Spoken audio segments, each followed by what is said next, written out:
Okay, so let's talk a little bit about the geography.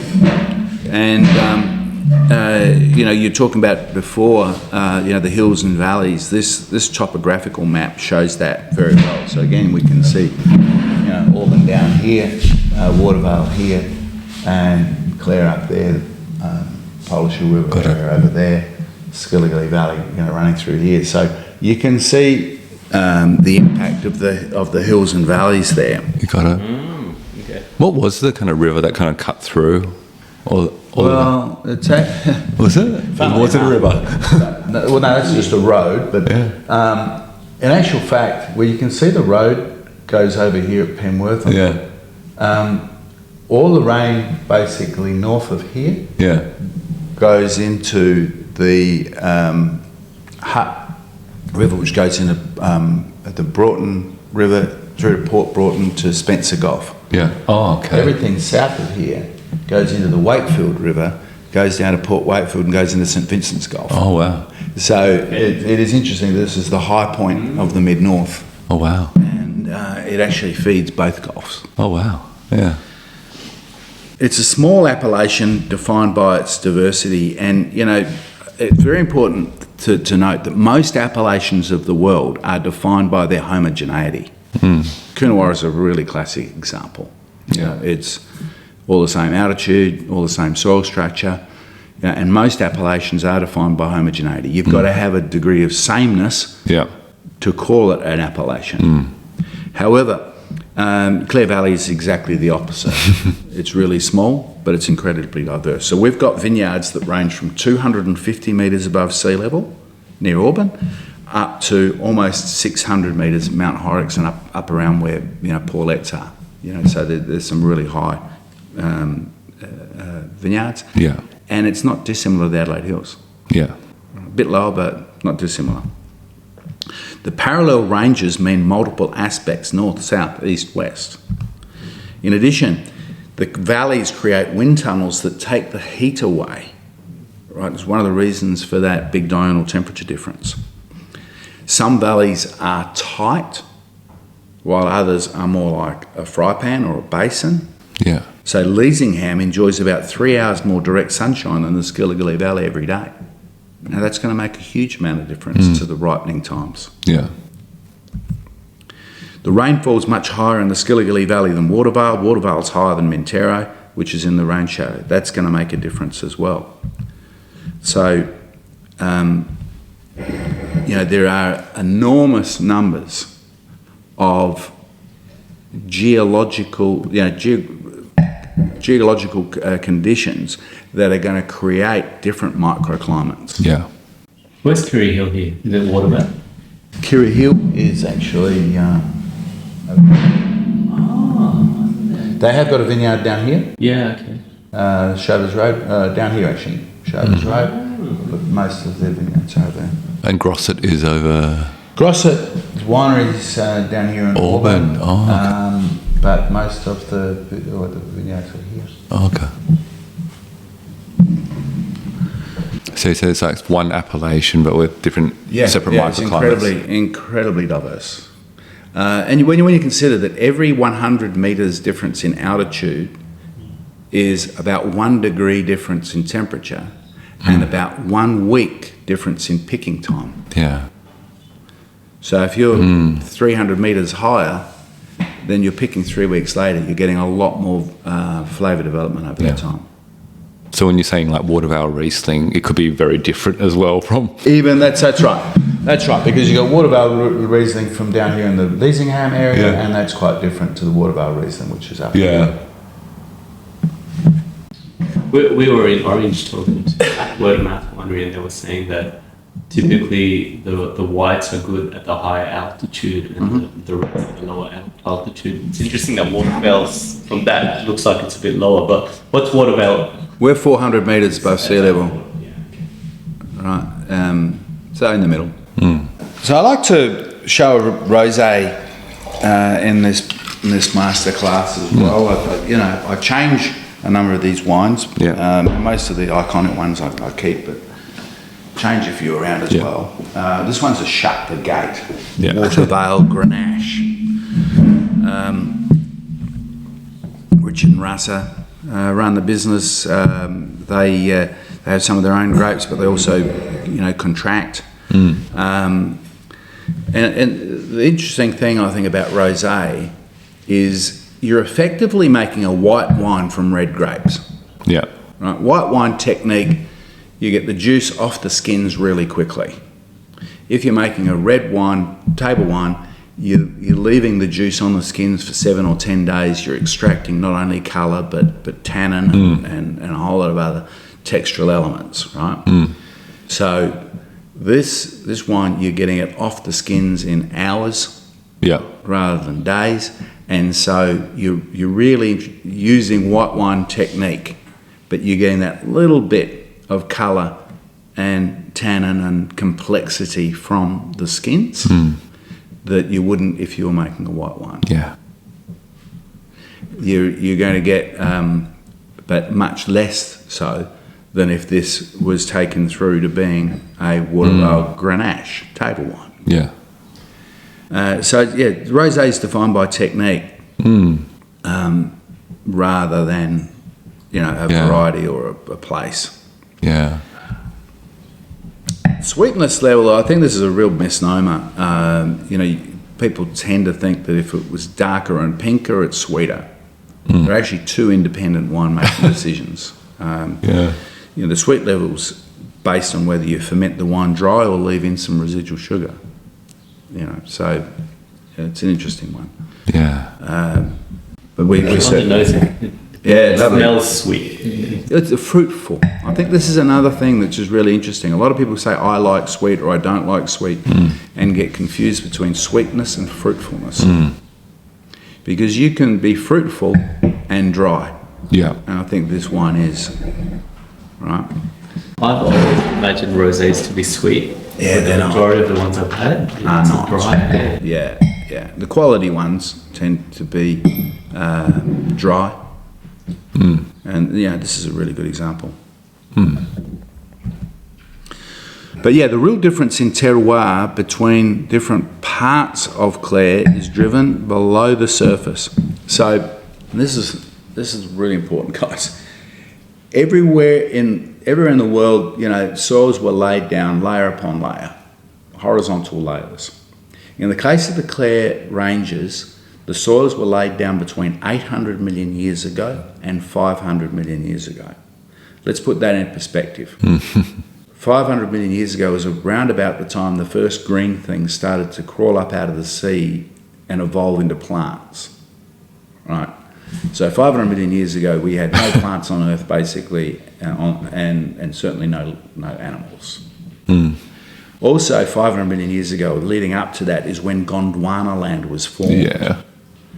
So Australia, Antarctica, Africa, India, South America all came together as one giant continent. And in fact, when Gondwana land was formed, and around about that 500 million years ago, the Clare Ranges were on the east coast of Gondwana land, and everything east of there, where you've driven across from Sydney, was underwater. Okay, so this was the east coast. When those continents came together, they did so with such force there was a lot of seismic activity. So the Flinders Ranges, Clare Ranges and Adelaide Hills were all formed by that seismic activity. In the case of the Flinders Ranges and Adelaide Hills, you can see that most of the layers of rocks have been tilted and twisted about 60 degrees.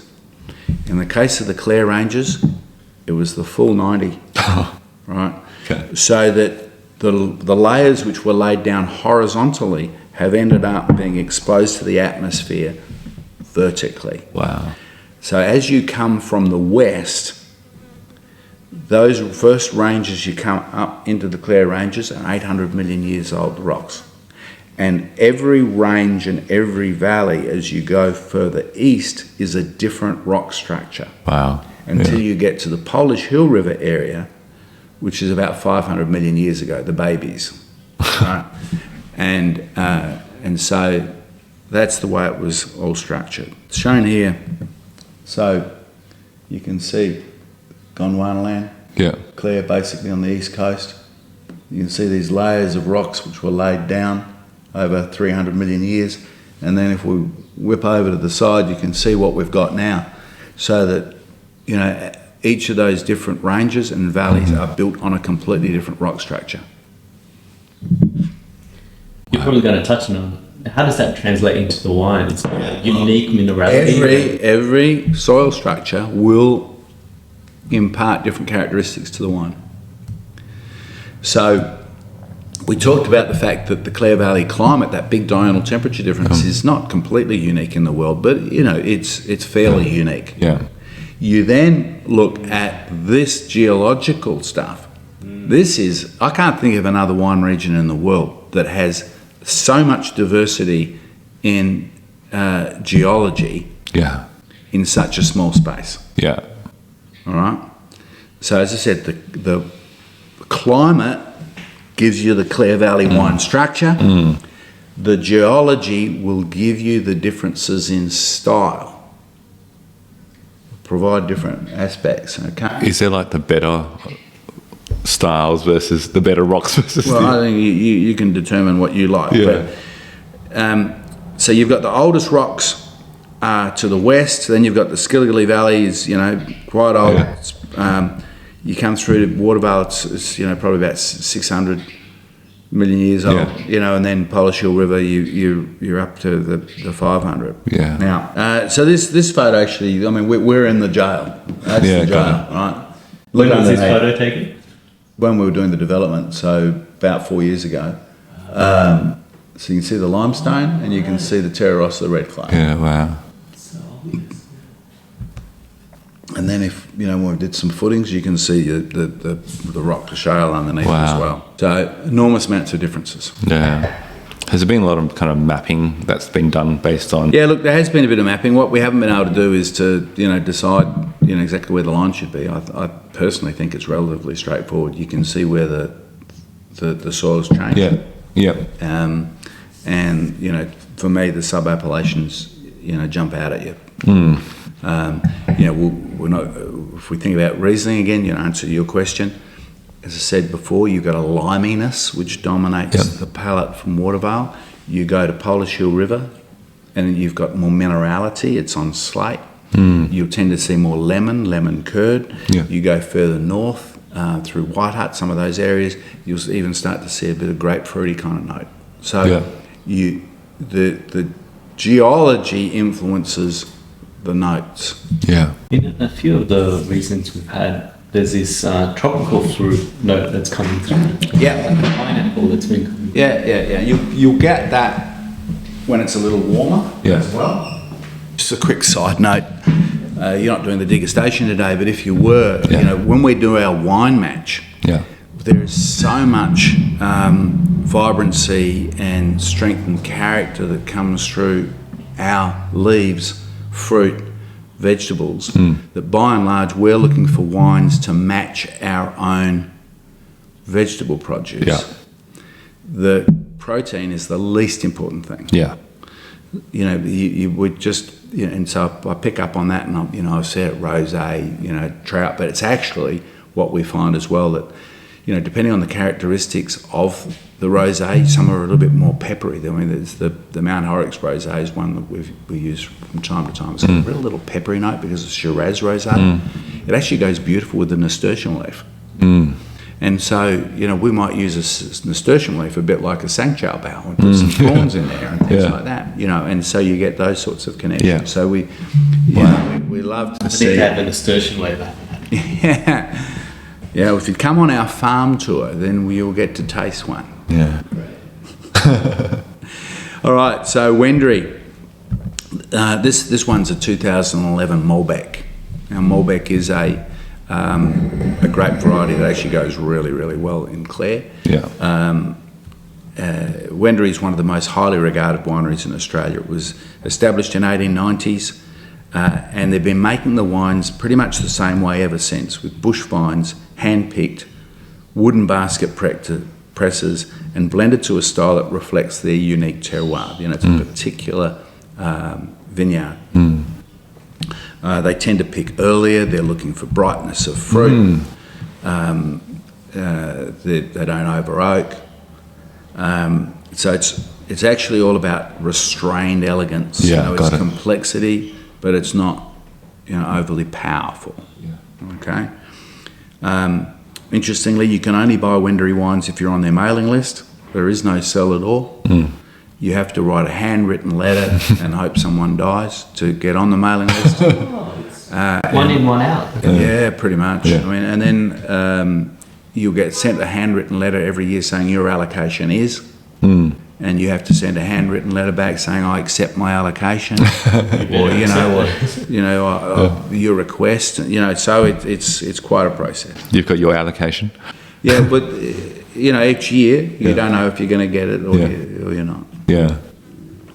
So, what do you think of it, by the way? Has that kind of the earthiness of that kind of Malbec that really comes through? Yeah. It is pretty earthy. I mean, it's a lovely fruity style. Yeah, and that acidity and the brightness comes through. Yeah. And 2011 was a pretty cool year too. So good acid. Can you have a wine that smells and tastes so balanced and integrated? Yeah, but that's it. It's all about balance. That's it. That's very much the Wendouree thing. The tannins are gorgeous on it as well. Yeah, very soft. Wow. So just coming back and thinking about the Clare Valley again, the combination of different altitudes, aspects, rainfall and soils have created the appellation of 1,000 terroir. You just travel even a few hundred metres, quite frankly, in any direction, you'll encounter a different set of characteristics or circumstances that drives differences in wine style. There's little to be gained attempting to rank or categorise the sub-appellations in my view. Each vineyard has its own virtues. The beauty is in the diversity. It's what makes a wine tasting tour of the Clare Valley so amazingly interesting. You may have your preferences. They're yours. Treasure them. Someone else might have theirs. But I think, as I say, the virtue is in the diversity. Yeah. It's why so many grape varieties flourish in the Clare Valley. We're not a one-trick pony. Yes, we have world-renowned Riesling, but we've also had Shiraz that's been rated the best in the world and Cabernet the best in the world, and it's an amazing region. We have every grape variety grown in the Clare Valley on the list. So this one here, this is very specifically the 2014 Kilikanoon Oracle Shiraz. So Kilikanoon's been rated the best winery in Australia at Europe's Mundus Vini 8 times.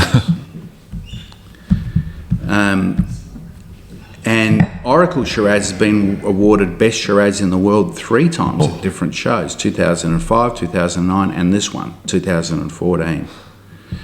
And it was rated Best Shiraz of the World at the International Wine and Spirits Competition in London. Yeah.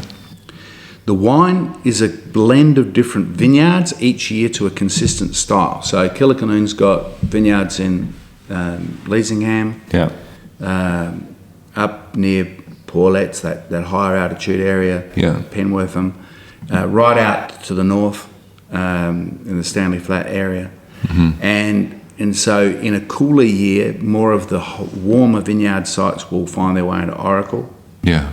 And the warmer years, more of the cooler sites. Basically they use the diversity of vineyards. They're basically using the diversity of Clare ranges to effect to try to gain a consistency in wine style. Which is an excellence in wine style. It's all about powerful elegance. That's exactly that when I smell it. What is that smell? I'm trying to work it out. So look, it's all about powerful elegance, and I think if you were comparing the Wendouree and the Kilikanoon here, okay, look, one's a Malbec and one's a Shiraz, one's 2011, which is a cooler year, one that's 2014, gorgeous year. So there's a lot of differences, but the most important difference in my mind is that Wendouree as a house style is all about understated elegance and complexity, but just really minute, subtle nuances, great words. Kilikanoon, more, it's riper, there's more power, Yeah. there's more oak, there's more of everything, but both wines in my mind are in perfect balance, Yes. Yeah. right? They're like a different frequency, Yeah. but in perfect balance. Yeah. Well, I haven't even drank it yet, but it's on the nose. It's so perfumed, the Kilikanoon. Savory kind of, I don't know, I get like a soy sauce kind of. Well, Shiraz is grown in every wine region of Australia from Queensland through to Tasmania, right? When grown in hot regions, Shiraz is ripe like plum jam. In a Yep. cooler region, it displays black olive savoury notes. When it gets cooler, black pepper starts to come into play, white pepper when it's cooler again, and when it's really cold, you start to get green tomato stalk characteristics. That's the description I've been trying to work. So this one, for me, is all about savoury black olive with a hint of black pepper. It's Clare Valley. As I said before, this is a farming community, not just about wines. Straight across the road, this is an original, a very old market garden, was along the creek line. And indeed, this was back in the day when we had a creek. Yeah. So it's about 1880, I believe. This is our farm. So it's where we live, Penobscot Farm, organic, biodynamic. Where's the border of your farm? Is it across the road? Here goes the road. You know, basically. And that produce is then used for the food. Yeah, we Wow. don't sell it to anyone else. Wow. So we just use our produce. What's in season comes Yeah. through. Our view is that it's the organic biodynamic farming which, basically focuses on the biology of the soil. It is the biology of the soil that delivers flavour and nutrition to produce. And then when it comes to proteins, we try to find partners that Yeah. have philosophies that match our own. So, green stage chickens, they're not far away. We send our own tubs. They don't come in plastic bags. Love it. Yeah. We've got a whole range of suppliers. Fantastic. Mostly local. Seafood comes from the Spencer and St Vincent Gulfs, not far away again. You said earlier that you've got the way that you lay out your wine library effectively is to choose a wine that suits you and the personality. What's the wine that you prefer? Depends on the day. This is gonna knock your socks. I don't drink. Oh. You used to drink? I've drunk for plenty. But I taste everything, and my palate's only improved, frankly, since I've stopped drinking. So There's a difference I now between drinking and tasting. So yeah, that's right. And so I taste, but I don't drink. I don't get drunk. Yeah. So I now drink for appreciation. Yeah. And I appreciate almost everything that's well done. So for me, I love great wines. Doesn't matter if they're red, white, pink, full-bodied, whatever. What I don't like is fault. Yeah. One of my pet hates is people that think that oxidising the hell out of a wine and making it taste like onion peel or kombucha, that there's virtue in that. Yeah. I actually think that's a fault. Yeah. I love well-made wines. I particularly love well-made wines from organic and biodynamic vineyards. Yeah. Then it's more aligned to our philosophy. So I love to see, the vineyards and the love shown to the vineyard showing itself in the glass in whatever way. So you haven't called out your favourite? No, I don't have one. You don't have one? No. Do you have one that you still want to try, like the target wine? Your dream wine to taste? Well, let me say that I personally prefer in the red wine, particularly in the red wine band, but I like wines that have bright fruit, good natural acid, reliant more on fruit tannin than oak. Yes. So, you're really tasting the fruit, you're really tasting the vineyard. It's not a whole lot of winemaking, lay it on top. Low intervention, Yeah, low intervention. Yeah. But on the other side of the coin, I actually like white wines that, have some texture, have some interesting, things which again, will come through. Yeah. in a low intervention sense. I can tell you're a father because you don't have a favourite. You don't want to pick. That's the same I say to my kids. Yeah. I will say though that when Nicola's sort of going through and saying, "Oh, do I have the wine by the glass or should I have a bottle?" That if it's a white Burgundy or a Chablis, I'll say, "Oh, maybe I'll have a glass and help you out." But I'm also thinking that you've got a lot of experience in the industry, and you sound like you're well travelled as well. Yeah, no, I've been in most places. Have you seen a unique wine pairing where you're like, my gosh, that food and that wine is the best combination? Oh dear, I think we kind of do it every day. In that, there's a dish that I'd recommend for you is the Kingfish Ceviche with native river mint sorbet. It's actually designed to go with Watervale Riesling. Yeah, and just the freshness and brightness and crispness. And so, I think working with Watervale Riesling or Clare Valley Riesling is actually a joy because you've just got all of those elements to work with. Beyond that, I really actually love, if I'm thinking about our chicken, with the fact that it has been honey brined and smoked, just wines that have got that little bit of oak, a little bit of toasty oak, and have got the layers. The Taylor's St Andrews Chardonnay's in that category, but also I think the Seven Hill Viognier, does a beautiful job. The Mount Horrocks Semillon, ones that have just got beautiful fruit, a little bit in that stone fruit area, but have got that oak, that little toastiness. So it's, for me, it might not even be the food. What I'm talking about there is it's the smoking, it's the treatment that actually creates that linkage through the wine. So. Wow. For me, it's as I say, a bit like I was saying before with the nasturtium leaf. I'm actually one that I do think is marriage made in heaven is Grenache and beetroot. I can see the linkage. Right. I can see the linkage. We do a lot of beetroot. So I think as I say, you can have the beetroot with chicken or duck or pork or lamb. And and so for any one of those proteins, you're going to link in with a Grenache. Got it. I'm thinking about linking with a veggie rather than the protein. The veggie rather than the protein. That's one of the big things that I would say. Yeah. I've got one more question. Sure. We're on an early wine journey. Sure. In this podcast, have you got any advice for anyone that wants to explore the world of wine a bit more?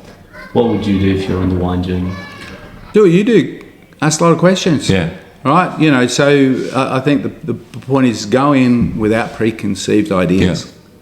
Go in with an open mind, and ask lots of questions. And at the end of the day, discover what you like. Definitely. Who cares what other people like? If you've discovered you like something, that's what you want to make a note of. And over time, you'll see patterns emerge with the things that you like, and you'll see patterns emerge with the things you don't like. And that's your wisdom. Not someone else's. Not someone else's. It's part of the reason why we did this podcast, because we felt there was a lot of peer pressure for people to like a certain style and so forth, but we just want to share what are we learning, what are we like.